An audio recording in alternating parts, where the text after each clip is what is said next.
मुरादाबाद में केरला स्टोरी को दोहराने का प्रयास हुआ विफल। इंस्टीट्यूट की आड़ में धर्मांतरण का मामला आया सामने। आपको बता देंगे ब्यूटी इंस्टीट्यूट की आड़ में किस तरीके से चलाया जाता है धर्म परिवर्तन का प्लान। पहले बच्चे को मुस्लिम धर्म के बारे में तारीफ कर कोशिश की जाती है, उसके बाद टॉर्चर किया जाता है। और आपको ये बता दें कि लेकिन इंस्टीट्यूट में भारी भरकम फीस ली जाती है और तरह तरह के ऑफर दिए जाते हैं। इसके खिलाफ अब हिंदूवादी संगठन उतर आए हैं मैदान में। आइए दिखाते हैं पूरी खबर न्यूज़ 7 गंगा प्लस पर। शुरुआत ये थी मतलब मैंने पहले बोला था कि वो आती थी, बोलती थी मैं हिंदू, पहले हिंदू थी तो मुस्लिम में कन्वर्ट हुई हूँ। तो धीरे धीरे धीरे उनका टॉर्चर काफी बढ़ता चला जा रहा था। फिर एक दिन मेरे से बोलती हैं, ये कहते हैं राज तुम यहाँ टीका लगा के नहीं आओगे, तुम ये कहते हैं यहाँ नेगेटिविटी फैलाते हो। तो मैंने बोला मैम टीका लगा के क्यों ना है, हमारे यहाँ तो टीका वगैरह सब लगाते हैं, हिंदू धर्म में तो सब लोग टीका लगाते हैं, पूजा पाठ करते हैं, तो आपकी क्या दिक्कत है। बोलती है कहते हैं हाँ मेरी चलेगी, मैं यहाँ ऑनर हूँ, किसी और की नहीं चलेगी, अगर यहाँ पे आना है कोर्स करना है तो टीका लगा के यहाँ नहीं आओगे। तो इस तरीके से मैंने बोला था। फिर उन्होंने मुझे बोल रही थी इसका राज का फोन छीनो और यहाँ से बाहर निकाल दो, और धमकियां देती थी, आकर धमकियां देती थी। कहते राज तुम्हारी जिंदगी खराब कर दूंगी, तुम्हें सर्टिफिकेट नहीं दूंगी, तुम्हें कंपनी से ब्लैकलिस्ट करवा दूंगी और तुम्हें कंपनी से बाहर निकाल दूंगी। आए दिन आकर धमकियां देती थी। वो उनका कोशिश ये थी कि मैं भी मुस्लिम बन जाऊं और हिंदू से मुस्लिम में कन्वर्ट हो जाऊं। मेरा नाम राज राणा।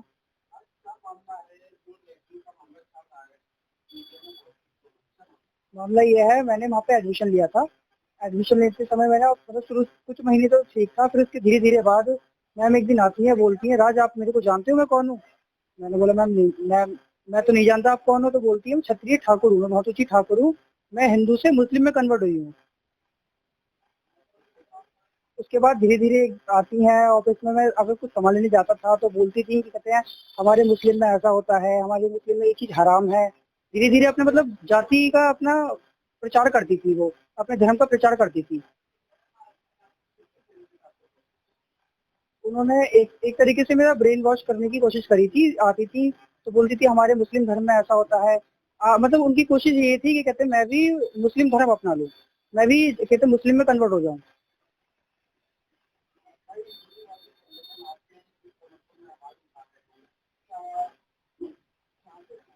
मैं ये चाहता हूँ कि कहते हैं आगे भी इसमें कार्रवाई हो, और जहाँ जहाँ भी ऐसे इंस्टीट्यूट चल रहे हैं तो जाके वो सब जगह चेकिंग हो, वो बंद हो। जो उसकी 72,000 फीस थी, 4 महीने की। उन लोगों ने मतलब ज्यादा तो लगी थी, 4 महीने के साथ तो ज्यादा है। उन लोगों ने शुरू मुझे बताया था कि कहते हैं अगर आप मतलब उसमें क्या बोलते हैं, मतलब इसमें मतलब किस्तों में पैसे देंगे आप लोग, मुझे ज्यादा देनी पड़ेगी। अगर आप वन टाइम पेमेंट जमा करेंगे तो आपको कम में पड़ेगा। उन लोगों ने मतलब मुझे टाइमिंग दी थी कि कहते हैं आपके पास एक दिन का टाइम है, तो मैंने जल्दी जल्दी कोशिश करके उन लोगों को एक दिन फीस जमा कर दी थी। मैं ये चाहता हूँ आगे भी कार्रवाई हो। आज मेरे साथ गलत हुआ है, आगे चल के किसी लड़की के साथ गलत ना हो, या लड़के के साथ गलत ना हो। जी सर, आज किस संबंध में प्रेस वार्ता का आयोजन किया गया है? देखिए, ये जो आपको मैंने प्रेस वार्ता के लिए आमंत्रित करा है, समाज की ज्वलन समस्या है। वो ये है कि पहले लव जिहाद के तरीके अलग थे, अब एक नया तरीका सामने आया है। आपके मुरादाबाद के अंदर, शहर के अंदर एक लैक्मे एकेडमी नाम की इंस्टीट्यूट है, जिसके अंदर उसकी फीस काफ़ी ज़्यादा है, करीब 72,000 या 80,000 रुपये, मुझे एग्जैक्ट नहीं पता। वहाँ पे 70-80 लोग बच्चे वहाँ पे जाते हैं जो लैक्मे एकेडमी में काम सीख रहे हैं, ट्रेनिंग कर रहे हैं। उसमें हिंदू समाज की महिला बच्चे भी हैं, लड़कियां हैं, और मुस्लिम समाज की भी हैं, मतलब अन्य सब समाजों की है।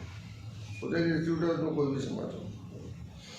जैसा कि आपको पता है, पिछले 2 दिन से मीडिया में, समाचार पत्रों में और आपके इलेक्ट्रॉनिक मीडिया में विषय चल रहा है कि वो एक लव जिहाद एकेडमी है। लैक्मे एकेडमी में नहीं, वो एक लव जिहाद का बदला हुआ रूप है। जिसके अंदर लड़कियां लड़के साथ पढ़ते हैं और वो एक साथ बैठ के यारी कराने का सेंटर है। It's a centre of the friendship. लड़के लड़के मिले।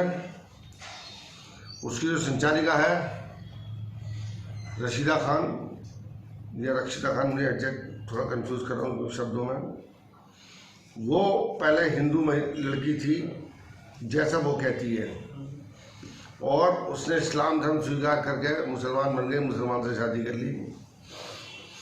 वो ब्रेन वॉश करती है अपने विद्यालय के विद्यार्थियों का, इंस्टीट्यूट के स्टूडेंट्स का। साफ कहती है, जैसा मुझे कल मैं मीडिया में आज अखबार में देख रहा था कि साहब देखो मैं मुसलमान से हिंदू से मुसलमान बन गई, अब मैं कितनी खुश हूँ। तो इससे ऐसा प्रतीत होता है वो बहुत खुश है, ऐसा मोटिवेशन दे रही है। ये मोटिवेशन नहीं, इसके पीछे PFI, ISIS और विदेशी शक्तियों का हाथ है कि यहाँ पर लड़कियों को और लड़कों को मोटिवेशन दिया जा रहा धर्म परिवर्तन करने का।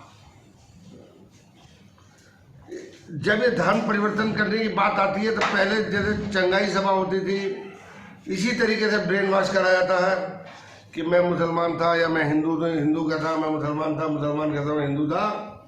ये एक सुनियोजित तरीके से लव जिहाद के सेंटर हैं। और ये लव जिहाद के सेंटर तो है ही हैं। जैसा कि उस महिला के स्टेटमेंट समाचार पत्र, news, electronic media, print media सब ये कहते हैं, तो उससे साफ जाहिर होता है ये लैकेट में एकेडमी सेंटर नहीं है, ये एक लव जिहाद सेंटर है। इसकी जांच होनी चाहिए। इसकी जांच मैं उत्तर प्रदेश सरकार से भी मांग करता हूँ, भारत सरकार से भी मांग करता हूँ।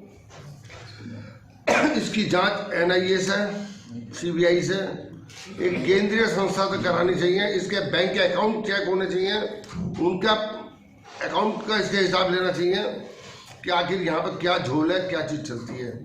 इसी चीज़ के साथ बस मेरा एक आप लोगों से ये है, चूँकि आप समाज में मेरी बात को पहुँचाएंगे ताकि समाज के अंदर ये बात जाए और इस विषय के ऊपर प्रशासन कुछ उचित कार्रवाई करेगा। मेरे विचार से तो ये महिला तत्काल जेल जानी चाहिए। जैसे कि आप बता रहे हैं कि यहाँ पर ब्रेन वॉश किया जाता है, तो कुछ ऐसा मामला प्रकाश में आया? उसने क्या है आप बताइए। उसने TV पे आ रहा है, पेपर में आ रहा है, मैं मुस्लिम थी, हिंदू थी, मैं मुसलमान बन गई। अब मैं आपसे कहता हूँ मैं पहले मुसलमान था, आज मैं हिंदू बन गया तो मैं कितना बढ़िया हूँ, विश्व हिंदू परिषद का प्रधानमंत्री हूँ, इतना बड़ा ऑफिस है, इतने मेरे डेकोरम है। तो ये क्या मैं मोटिवेशन दे रहा हूँ आपको? इसको लेकर आपकी तरफ से क्या शिकायत की है? ये मेरी शिकायत है कि वो महिला की उसकी जांच करानी चाहिए कि वो ISIS की एजेंट, कोई भी सेकुलर मुस्लिम जो देश प्रेमी मुस्लिम है वो ऐसा कभी नहीं करेगा जो ये कहे कि साहब मैं पहले हिंदू था या मैं मुसलमान तो मुसलमान बन जाओ। आप बताओ कोई हिंदू आपसे आगे कह रहा हो कि आप हिंदू धर्म स्वीकार कर लो, सनातन धर्म स्वीकार कर लो। कोई भी राष्ट्रभक्त हिंदू किसी से धर्म के बारे में ये प्रेरणा नहीं देता, वो धर्म की प्रेरणा दे रही है। क्या आपने केरला स्टोरी देखी है? जी, आप वो ही है। एक महिला 3 लड़कियों को किस तरीके से ब्रेन वॉश कर देती है, वो अपने बाप के ऊपर थूक दिए जाकर। सत्यता है ये। क्या वही स्टोरी दोहराई जा रही है? जी, ये वही है। ये एक महिला 80 लोगों को प्रेरित कर रही है कि इस्लाम धर्म स्वीकार कर लो। मैं हिंदू थी, मैं मुसलमान बन गई, वो अकेली महिला प्रेरणा दे रही है। जैसा कि हमने इसमें छानबीन की है इस मामले में, ये लक्ष्मी एकेडमी में लगभग 100 से ज़्यादा छात्र एवं छात्राएं हैं। जी, कौन देता है ऐसे लोगों को परमिशन? क्या इनके पास पूरा नॉर्म्स होंगे जो ये सिखा रहे हैं? इनके बारे में यही बता सकते हैं क्या नॉर्म्स है। तो क्या इनके खिलाफ कार्रवाई होनी चाहिए? मैं कह रहा हूँ इनकी जांच होनी चाहिए। क्या नॉर्म्स है, क्या आपकी बेसिक क्वालिफिकेशन है। मैं मेडिकल में डॉक्टर बना, मेरी इंटर पास क्वालिफिकेशन मिनिमम है। एक इंजीनियर बनने जाता है उसकी इंटर मैथमेटिक्स होती है, इनकी कौन सी है ये बताएं। ये लैक्मे एकेडमी, मैं तो कहता हूँ इसको 420 का केस भी बनना चाहिए। इसलिए बनना चाहिए कि आप वो कर रहे हो, धोखा दे रहे हो लोगों को। लैक्मे एकेडमी मतलब IAS एकेडमी भी है। IPS एकेडमी भी है। एकेडमी बहुत बड़ी चीज़ होती है और आपने एकेडमी रख दिया। तो क्या आपने इसकी मांग उठाई है कि जिन इसको इन्होंने परमिशन दी है काम करने की, उनके खिलाफ भी कार्रवाई हो? बिल्कुल बिल्कुल, पूरी जांच होनी चाहिए और इनके अकाउंटों की भी जांच होनी चाहिए। इनकी ये पता चलना चाहिए इनकी बेसिक क्वालिफिकेशन क्या है। आपकी तरफ से कुछ समय सीमा दी गई है इसकी जांच के लिए? मैं साहब निवेदन ही कर सकता हूँ, समय सीमा को मैं अधिकारी तो हूँ नहीं। जैसे ऐसा होता है कि भाई इसके अंदर 8 दिन के अंदर कोई कार्रवाई हो जाए। हम स्पष्ट कहना है, हम आप लोगों के माध्यम से यही कहना चाहते हैं, इस विषय पर शासन प्रशासन को संज्ञान लेकर उचित कार्रवाई करनी चाहिए और यदि अगर ये कार्रवाई नहीं होती है फिर मैं दूसरी बात आपको बता दूं, विश्व हिंदू परिषद इसके बाद आंदोलनात्मक कार्रवाई के लिए मजबूर हो जाए। अभी तक मैं इस कंफ्यूजन में था कि इस स्थापना की ये जो मल्टीनेशनल है इसके विदेशी कंपनी नहीं है, ये प्योरली भारतीय कंपनी है।